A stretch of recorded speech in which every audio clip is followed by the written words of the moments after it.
Hey everybody, welcome to the Simhanger. My name is Mark. We've recently had the release of two excellent air traffic control programs for Microsoft Flight Simulator, SayIntentions.AI and BeyondATC. Now for some of you, this may be your first time interacting with an air traffic control program. You may find that a little intimidating, perhaps even frightening.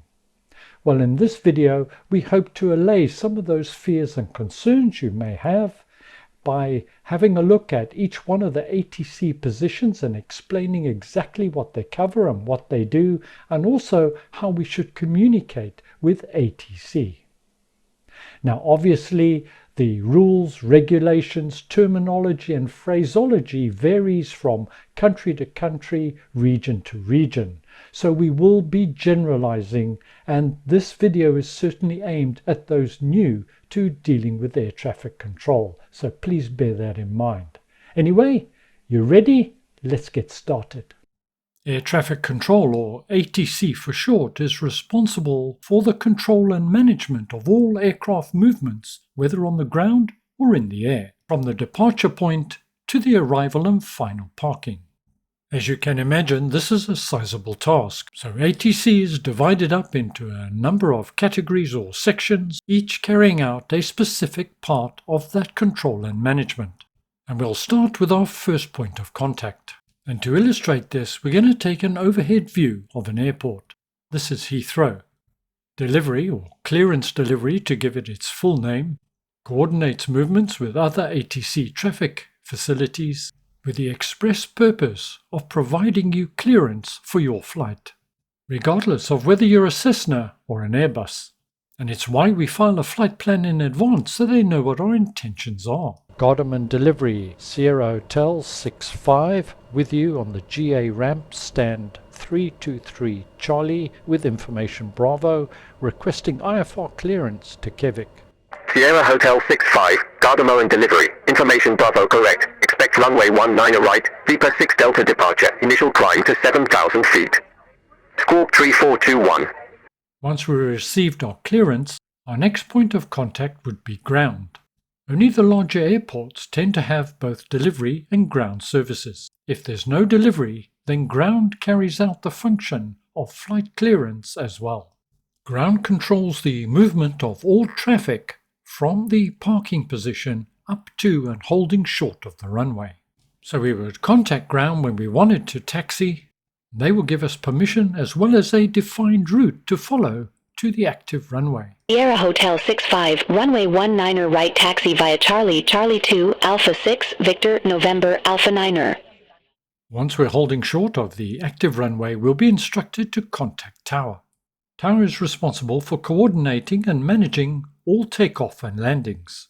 This applies to both departures and arrivals, and at airports where there's no delivery and no ground control, Tower will assume those responsibilities as well. This is often the case at much smaller airports. Gardaman Tower, Sierra Hotel 65, holding short of the active, runway 19 right, ready for departure.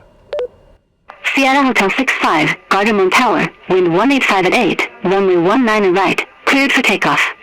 We're now up in the air. In places such as the States, you will have been given a departure frequency prior to departure, and you'll be expected to switch to that departure and make contact.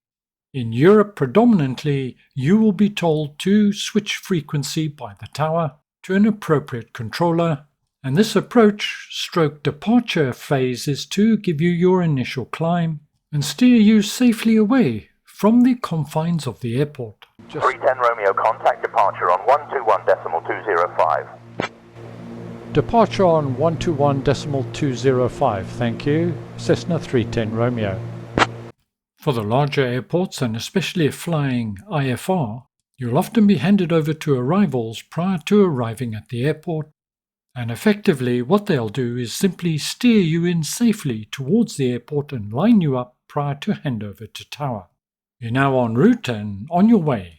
At this point, you'll be handed over to Center.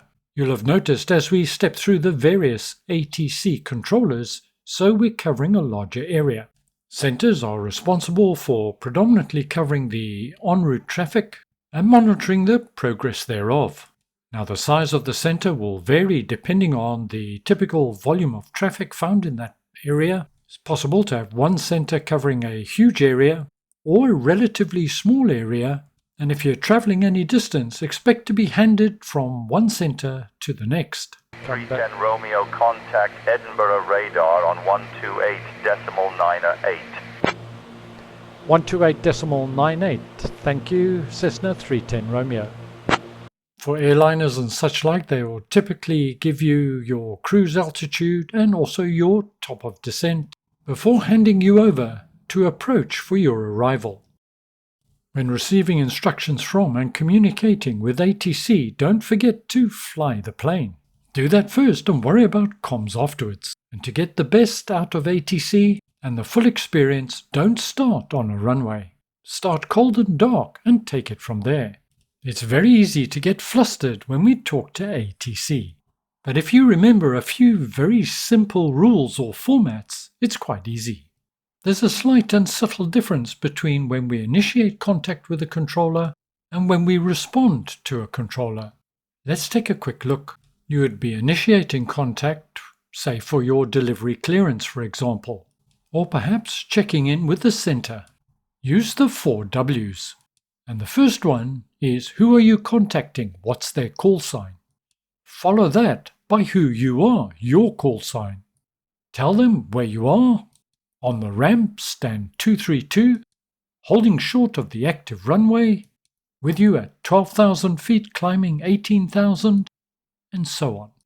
Then last but not least, tell them what you want. What do you want to do? Requesting IFR clearance, requesting a change in altitude, and so on. Scottish Control, Sierra Hotel 65, with you at flight level 180, requesting descent. Remembering what to do when the controller initiates the contact is far easier and simpler. Just remember they may give you a lot of detail, so you may need to take notes. You're expected to repeat and confirm the instruction, followed by who you are. Sierra Hotel 65, wind 085 at 10, runway 03 cleared to land. Cleared to land, runway 03, thank you, Sierra Hotel 65. You'll find managing flying with ATC a whole lot easier if you think ahead. Get those frequencies plugged in advance. And keep an eye on your ATIS, your Automatic Terminal Information Service, which is your weather. Normally you'll need it for your initial clearance, your tower, and approach. Now some airports have no ATC, no tower at all. In this case you'd use Unicom and announce your intentions, but covering that in detail is beyond the scope of this video. We are focused on air traffic control. The most challenging part is perhaps getting your clearance down pat and copying the instructions. Make sure you're prepared.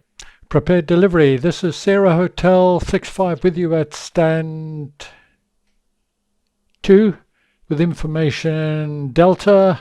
Request IFR clearance to panic, please. 15, I better than bear on 15, I better than bear on 15, 20, I better than bear on 15, better than bear on 20, now 5, better than bear on 30, and 30, and 30, 20, 5, better than bear on 30, going about 30, sir. Anyway, guys, I hope you found this useful and informative, and it was very helpful. Stay well, look after yourselves, don't forget, don't bother subscribing to this channel unless you want really useful and informative videos.